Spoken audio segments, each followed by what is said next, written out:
Hello.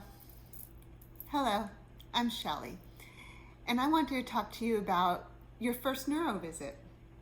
So a lot of you have asked me, what happens at your first visit? And that may be slightly different for each one of you, but I'll tell you what happened for me and Charlie. For me and Charlie, it was a 2-hour visit, and during that visit, the doctor assessed balance, cognition, information gathering.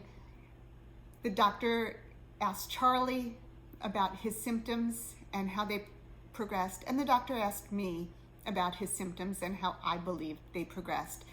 I also took a lot of notes before even going to the doctor because that was very valuable for me, so I can remember everything.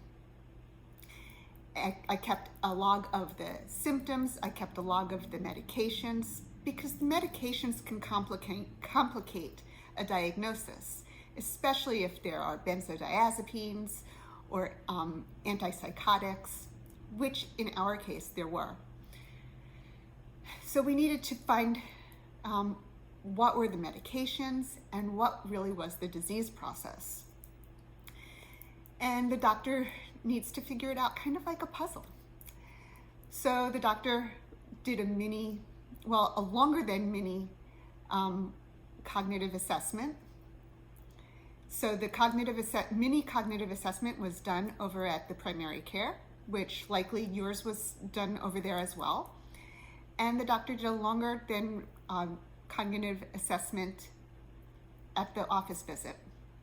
And that includes, what is today's date, what is the day, who is the president, and count backwards from 100. Don't prepare for this. Try not to prepare for this. There's no failing. The doctor just wants you to do your best so the doctor can make the best diagnosis.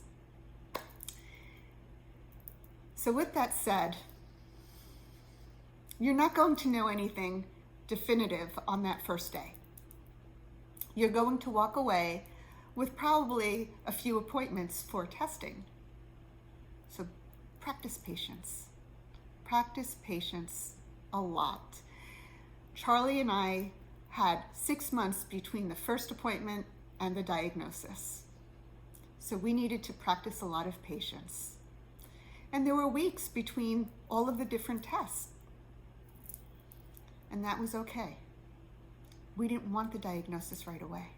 We needed time to process it, to absorb it, to understand it, and to talk about it.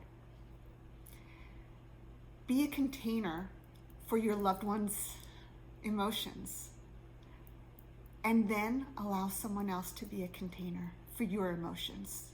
You're going through a lot. The doctor will likely have a social worker that's there for you. If they don't present that social worker to you, ask to speak to the social worker. If they do not have a social worker there for you, reach out to me, and I am happy to help you find the support that you deserve, because you need to build that tribe of support.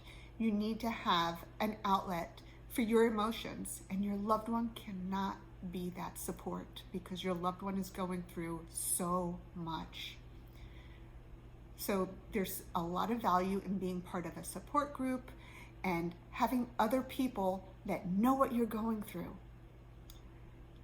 to just talk to and have us listen to you. So reach out to me.